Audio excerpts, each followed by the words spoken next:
As a parent, what I would like them to learn is discipline and love always have to be together. Cannot discipline without love, and we cannot love without discipline.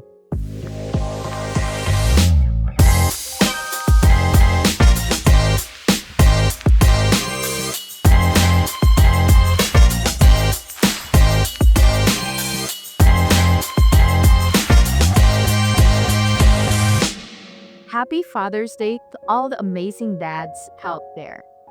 This is Oceanclick TV. Click, watch, and connect. Whether you're a first timer still learning how to install a car seat, a seasoned pro who's raised grown kids, or anywhere in between, today we are celebrating fatherhood in all its forms. The funny, the frustrating, the emotional, and the unforgettable. And to help us do that, we have three incredible guests, each bringing a different perspective to the table. So please help me welcome our guest. Let's start with Lee Daniel. Please introduce yourself and how many kids do you have? All right, my name is Lee Dania, and I'm the father of 3 kids. One 15-year-old boy, 8-year-old daughter, and a 5-year-old daughter. That's a lot. So, our next guest, please introduce yourself and how many kids do you have? Hello everyone, I'm Mark Joseph Ayoret, a father of 2 kids, beautiful girl and handsome. And can we ask how old they are? The boys just turned 5 last January, and the baby girlies she'll turn 3 days. So Wow, so 2-year gap. So still quite young. Yeah. Okay. And our last guest, please introduce yourself and your children. yes, my name is Oliver Garden Jr. I'm a father of 1 kid and was turning 4 this year. All right. So it's like 1, 2, 3, go. So yes. And also to add to that, not only are they fathers, they're working fathers. Lee Daniel is our CEO of Oceanclick. Mark is one of our seasoned team leaders, and Raj is our sales manager. So thank you so much for accepting this invitation and for being with me here today to celebrate Father's Day. Welcome to the show. Let's get into what dad really looks like. So I want to ask, when you first became a dad, what was your biggest learning curve? Let's ask the seasoned dad first, if you can still remember. When you first became a dad, what was your biggest learning curve? Yeah, I became a dad, and was that? And good question. 2013, yeah. And the biggest learning curve was time management, of course. We had different sleeping patterns, and the groceries changed a lot. How about with your first girl? What was the biggest learning curve? I think the biggest learning curve was, aside from changing diapers, a big change in your day-to-day schedule, because a lot of the priorities are on the baby, feeding the baby, attending to their needs, and of course with my partner. It was always, the tasks were always divided, depending on who was available or it's their turn to. And so that for me was the biggest learning curve. All right. How about you, Mark? What was the biggest learning curve the first time you became a dad? First, or the biggest learning curve, when I had my firstborn child, the patience was really tested. Yeah, really have to wake up in the middle of the night, and then you'll always think not about yourself. You'll always think about the baby. What's next? What's for tomorrow? And then what's for their future? Then the second born child is, you already learned the adjustments, and that it's quite always easy. But not I'm saying it's always easy to have a child, because You really have to like adjust every now and then because their like attitudes and their personalities and characteristics will always like there's always a difference. Yeah, that's true. But the first one was like the test subject. Subject, yeah. One thing would be tested their personality or But your patience. The patience. The patience. And how about you, Raj? What was the biggest learning curve? yeah, for me, it was having faith in that because before we had this, before our daughter right now, we have this schematic experience where our firstborn child didn't survive due to premature. Our lungs hasn't developed yet. So when Ruru, my daughter, came into this world much earlier as well as expected. So we spent 13 days in the ICU. So, and with the world that is shut down because of COVID, so there's just me and my wife, no visitors, no extra hands to help us. So we're just bringing to each other and Anga's role. That must have been extremely tough. Yeah. So I imagine your wife, of course, she was giving birth, which means everything else was on you. Yes. All the paperwork, all the buying, all the things. So you were the pillar, the support for your wife. You have to. That's an amazing, incredible story. So, what's been the most unexpected part of becoming a dad in today's world? Like, can you think of something that was you did not expect that is part of being a dad? Is there anything that comes to mind? With our first daughter, I thought things were gonna be a lot more difficult, a lot more crying because the all the horror you hear all those horror stories and oh, I never have kids. And you see those videos online How difficult? how difficult it can be. But then even with the first daughter, it was not like that. So It was easy. it was easy, yeah. And that was actually nature's trick into getting us another daughter, and that's The surprise. that's where things were completely different. So,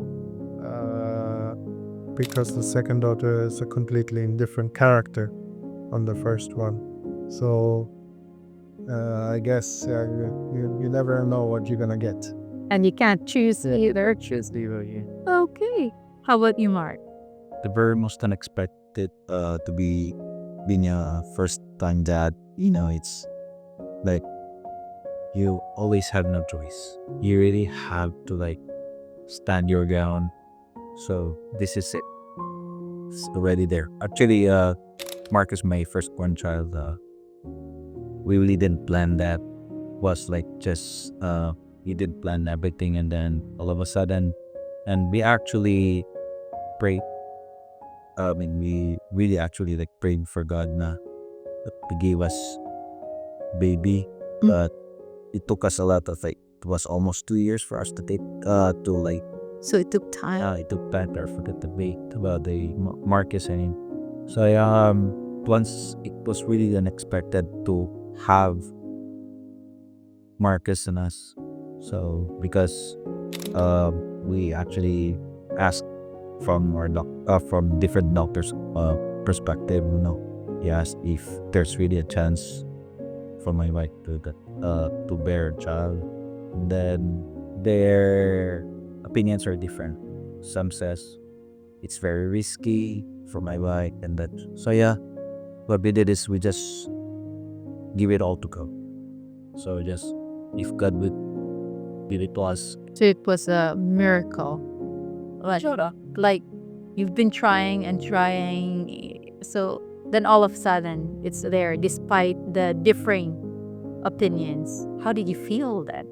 It was like I don't know, like mixed emotion, happy. I'm kind of teary-eyed when I get like when my wife showed me the result, and then boom, everything like everything around my world is like rainbow stuff and that. So mixed emotion, but more of the rainbow kind. All right. And how about you, Watch? What was unexpected? For me, the unexpected part is realizing that being present emotionally is as important as being the provider. So, because I thought as long as I work hard and put food on the table, I'm doing my part. I'm doing fine. But now I realize that uh, being present is what matters the most. Yeah, I remember one of the speakers that I've heard just a few days ago, or was it last week? She asked, this was in the moving up ceremony for kindergarten, and she asked people to spell love. And they all spelled LOVE. And she said, but there's another spelling. And she spelled it as TIME, which is time. And that really says it all. Being present emotionally, giving your children the time. Because that's how they interpret love. That's how they feel it when you're there. So thank you for that. So, Raj, you did mention being present, right? So now I want to ask you first, and then I'll ask everyone, how do you manage the tension between being present at home and performing at work? Yes, managing between being present at home and performing at work is really hard. But you just have to set boundaries. What I do is whenever I clock out, I shrug it off. I leave everything at work, and then when I got home, I make sure that I'm there mentally, physically, and emotionally. So to make sure to set boundaries so you're present for your child. How about you, Mark? For me, I always leave my work, the office, and what we have problem or what problem I have in at our home is I also leave there. You also link it there. So yeah, I agree with Roch.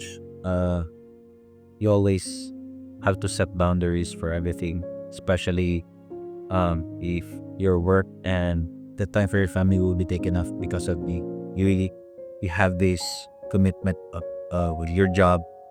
You need to finish some stuff. But once I got off from the office, I always leave everything. I don't talk much about with my work home, especially to my wife. I always talk to my wife as an husband, as a partner, and each time I'm with my babies, I always like cherish everything. I mean, or I always like if there's like a spot or a time that where I can like give them our just a simple gestures, just to let them learn this good and that, just simple things, just to like let them know this is the word, this is called this right now. So really being present and setting boundaries, and also not bringing problems at home to work. So I guess that does help. Yeah, again, set the boundaries, how you're able to manage both. And how about you, Lee? I know that your work sometimes can go beyond hours and hours and whatever hours. So how do you actually manage that? Well, yeah, my work is set up as, yeah, majority of my time is spent at home working because that's where I can handle multiple businesses as well. But of course, the kids are going to be around, and I don't have my dedicated office where I can, close the door yet. So, but hopefully soon. But for now, I'm in the living room and the kids are there. I just gave them one rule that whenever I'm sitting there with my headphones on, that they cannot disturb me. But if I put my headphones down, then they will see, okay, I can talk to daddy now. Daddy, can I have this? So they're always gonna be there. So that's fine. But and of course, again, yeah, boundaries, because I bring work at home. My work is on my phone all the time. And, but as you know, I have to make sure that, whenever it's playing time, that I put my phone away, and then I am completely present with it. And no other distractions. Just being a dad, and spend some quality time. And then once that is done, then cut it off. And then if I have to do some work, I tell them, okay, um, I'm going to prepare. Then that, okay, in 10 minutes, we'll play 10 more minutes, and then the daddy will have to do something on his laptop. Do you take like a day or something just to spend with your children? Well, yes, of course. I do have 2 weeks a day, the weekend basically, where I don't have official work. And out of those 2 days, one is more for working on the household, and then the Sunday is usually we dedicate that for our family day. So that's where the entire family, we decide to go somewhere, to a beach, to a water park, or to a mountain resort, or whatever, and just be together and spend a good time as a family. And that is, yeah, every leader. So this is where I'm curious because Mark and Raj, their children are a little younger. You are the one with older kids. So whenever there's like school activities, like that's not on a weekend. That's on a weekday and they have a lot of parents need to be there. How do you manage that? Well, yeah, it's difficult if you're not a business owner, I would say. I mean, that's the perks of having or managing some businesses, because I can take the time off and say, hey, okay, I need to attend the movie up ceremony. Okay, go there. And then, whatever wasn't done during that day for my work, I can finish it up there. Well, does it help that you work night shifts? Well, yeah, of course. At night shift, the kids are sleeping. That's the best time to work, actually, for me, because no distractions. And but then, of course, I have to make sure that I'm not working too long at night, because I mean, I need to be present during daytime. I don't want to be sleeping all day long while they're home having lunch. So I will also be missing out a lot. So I have to make sure that I'm not working too late. Okay, so now this is a loaded question. My next question is a loaded question. Mark is inhaling. But I'm gonna start with Raj. Do you ever feel that guilt when work pulls you away from family time? Yeah, also, it's normal. But I always constantly remind myself that love isn't measured in hours. It is how present I am when I am with them.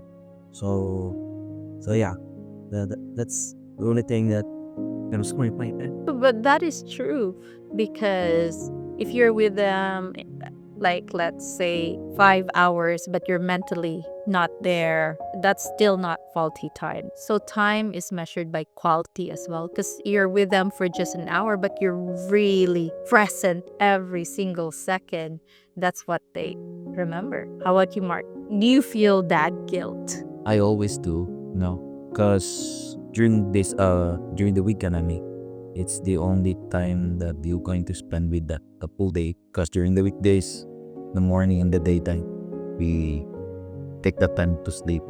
And then nighttime comes, go to our work. Then yeah, like it's kind of every day now. And also, if like there's a company event, and if it falls on the weekends, yeah, it will take the time for your kids. And then you will always think, what are they doing right now? Are they asleep? Are they not looking for me before they go to sleep? Something like that.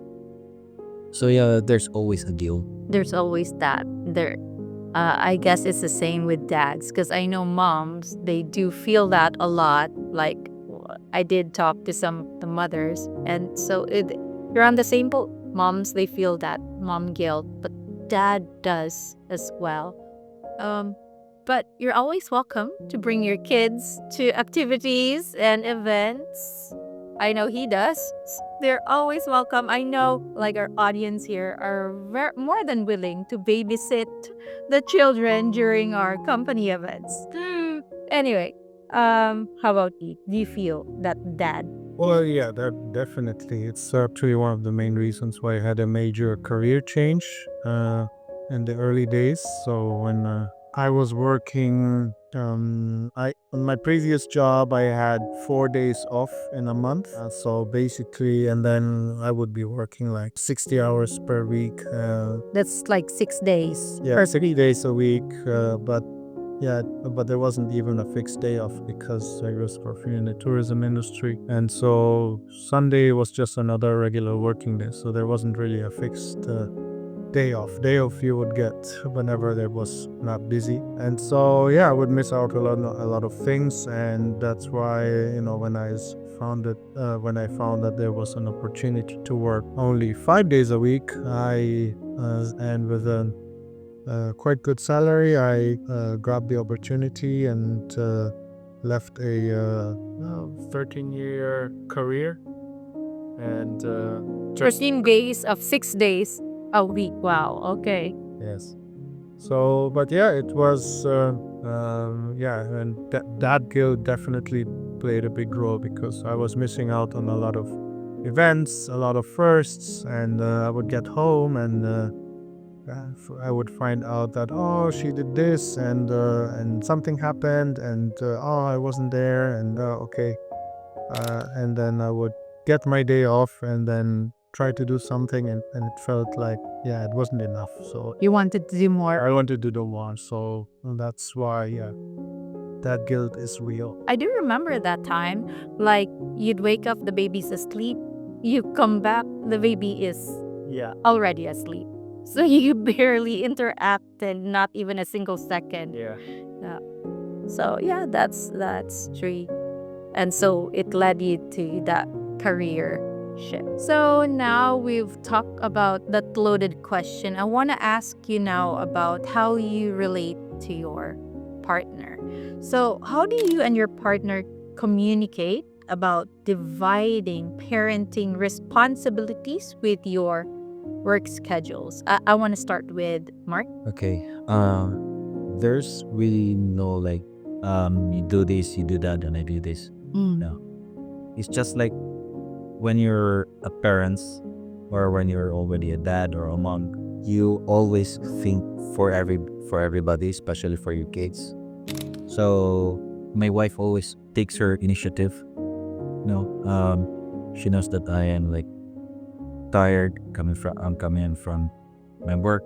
Then what she does as a wife, she take care of our kids, preparing meals, washing their clothes, and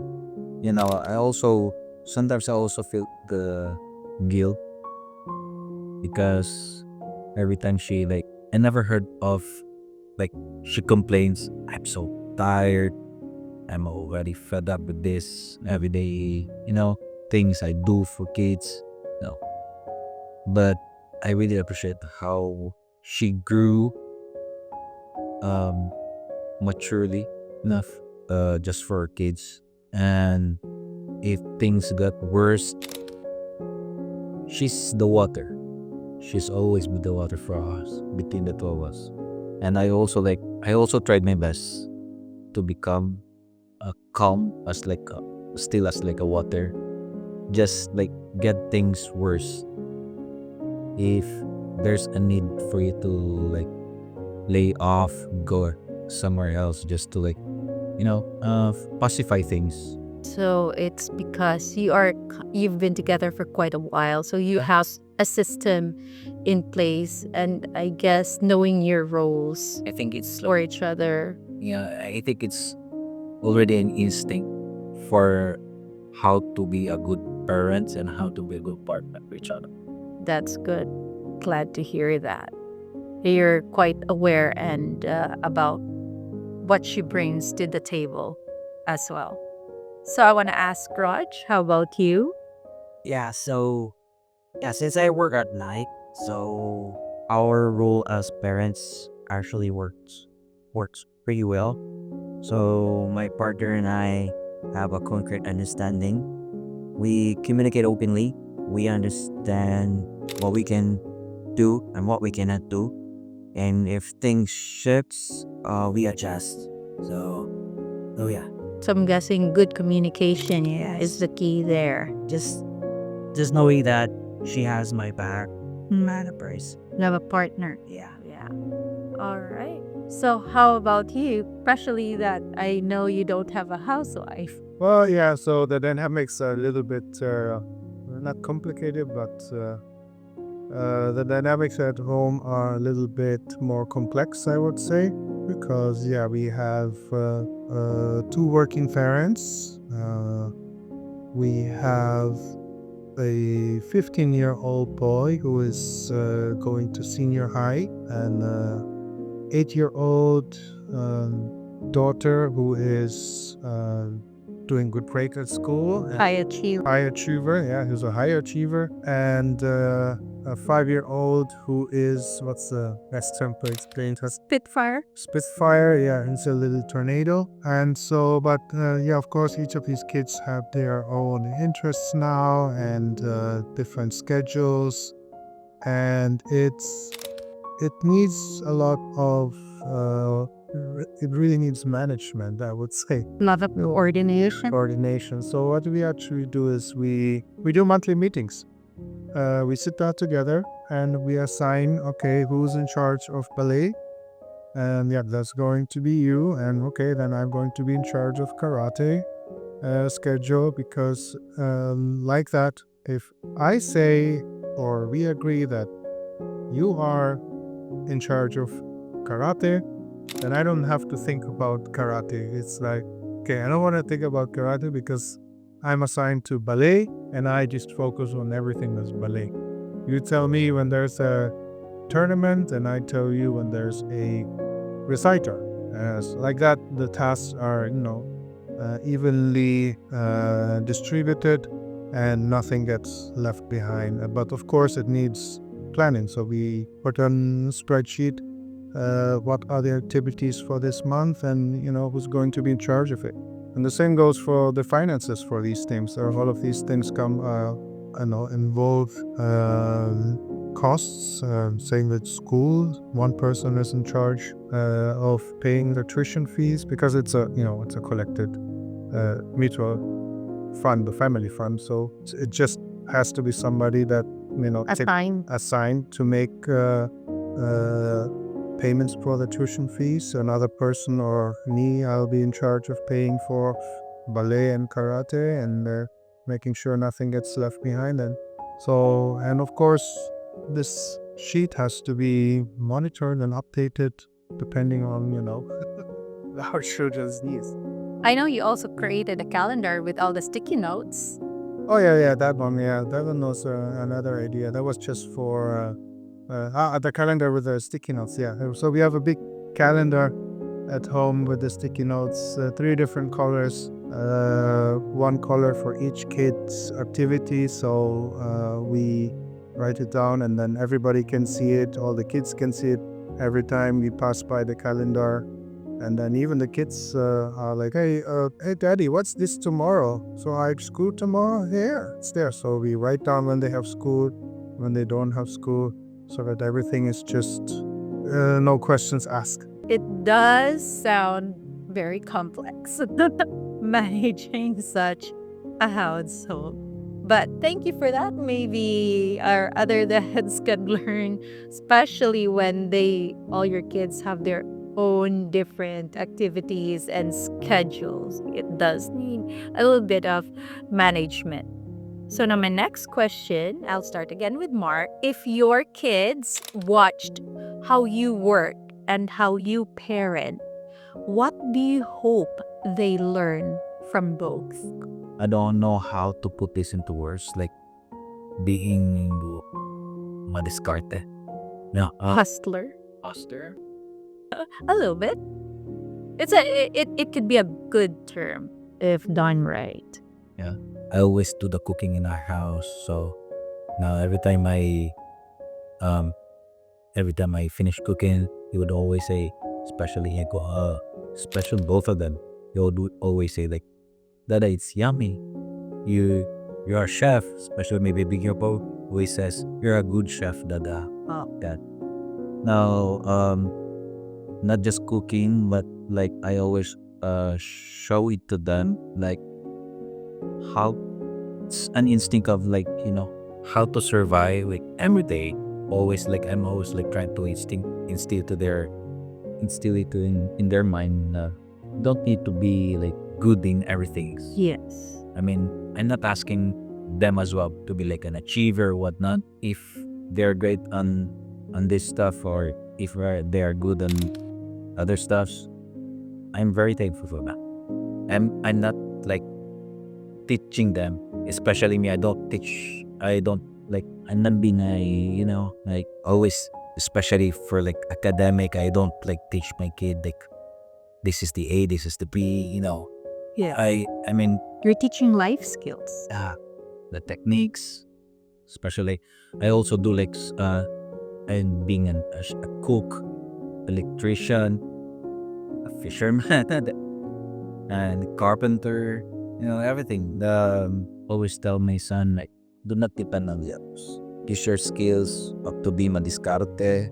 That's really life skills to survive, to grow. I mean, the school is there to teach them ABC, 1, 2, 3, but you as the parent, you're the one teaching them how to live, how to make sure that they can support themselves and know these skills that probably nobody else is going to teach them except you as their dad. So that's really great. How about you, Raj? I hope they learn that hard work and love go hand in hand. I want them to see that I work hard, not just to earn, but to create a better life for us.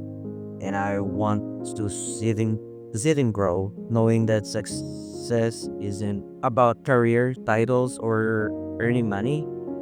It's about how you treasure your loved ones and how you spend time with them.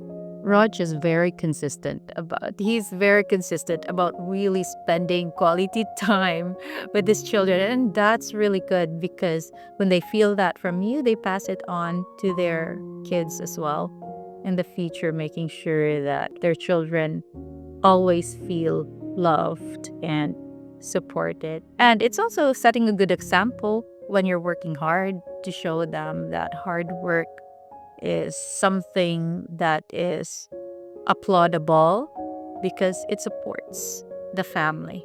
And so, how about you, Ruby? Well, so from work, yeah, I want them to learn that, always to work hard to achieve your dreams. I mean, not work hard to, pay your bills, but, they work hard to achieve your goals, achieve your dreams. And that's pretty straightforward. And as a parent, I mean, what I would like them to learn is discipline and love always have to be together. Cannot discipline without love, and we cannot love without discipline. And so that's something that I try to balance. So whenever we have to show love, but we also have to show discipline. And some people are more, or some parents, they tend to love more and don't discipline a lot. Others are more disciplinarian, and then they forget to love. And that's important for them to learn that love and discipline, they have to be balanced. Because when you discipline without love, that's just punishment, I guess. So, but when children see that it comes from a place of love, they actually learn and grow from it. So, a balance of that. All right, so we are reaching the point where I mean, I enjoy this topic because it gives me an insight to how dads think. I know, I always know what the side of the moms are, but this is very refreshing to, just to listen and understand a bit from our dad's perspective. So now I want to ask first our dad, our seasoned, not old, but seasoned dad. So I want to ask, now that your kids are older, how has your role as a father changed?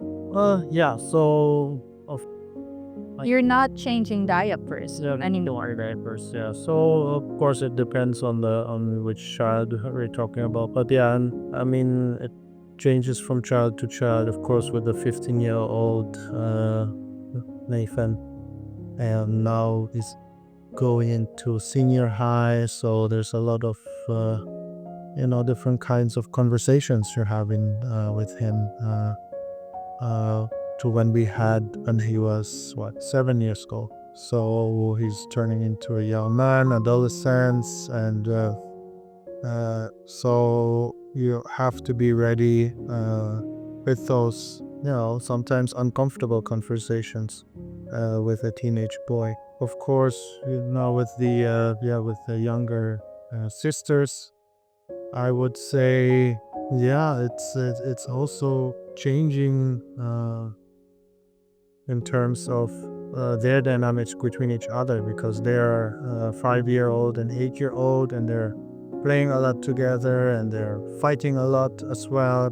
So we have to find ways, how to make them play together nicely, or how to, because they're going to be together for a while, and I don't want them to have a very bad relationship. So you're saying you're a referee. Yeah, I'm refereeing, and so for example, when they are fighting, I make them hold their hands, and then it's an Planned. and then if they're fighting against each other together, and I don't know who's in the wrong or who's in the right, I tell them, okay, now you hold each other's hand, and then you cannot let go until I say so. And so they have to, if you want to do something, you do it together, and that's how they learn to be nicer to each other and communicate. And so finding creative ways of and I didn't learn it, and I just thought of it, and it seems to work. They were able to do things together while holding hands. And so once I saw that, I said, okay, now you can let go of your hands. And the disciplinarian in me, is taking a big role in this job as a father. But of course, always have to make sure that the love is also there. All right. Thank you so much for our seasoned dad. So now I want to ask the new dads. I'm still going to call them new dads because 5 years old, right? You're 5 years into being a dad. So what's one thing you're most excited to teach your child as they grow up, especially when they're like teenager? What's that one thing that you're excited to teach them, to tell them? Lessons for them? I mean, there's a lot of things that I really wanted them to learn. But one thing that really I wanted them to learn is like, be humble. Even though you are already on the top, or if you are one step ahead from other people, you always stay humble. Look back and then look those people who are always there right from the beginning. And also respect. Respect begets respect. You always respect everybody. If you wanted them to respect you, respect them. Okay. And how about you, Raj?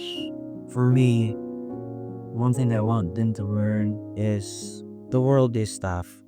But I want them to grow up with kind heart, respectful, and courageous, and take risks. Kind heart, respectful, and courageous. And I do think these are the things that you really need to be able to face that tough, tough world out there.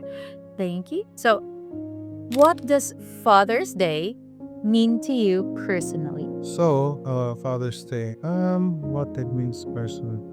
I'd say my experience with Father's Day has been very heart-won. Yeah, because my family makes they always make a pleasant surprise and show their appreciation to their dad, and it really means a lot, and especially if I see the posts, where I have all these candid pictures with the kids together, all the activities that we've done throughout the year, and so yeah, I find it very. It's one of those days where you think that yeah, this dad job is really rewarding. So yeah, and that's what Father's Day makes to me. All right. That's amazing that you feel appreciated. Yes. Okay, how about you, Mark? What does Father's Day mean to you personally? Appreciating all the hard works, especially for the families and for the kids. And so, from a single man, switched their lifestyle, or I would say, their life to being a responsible man and being a responsible dad for the rest of their no.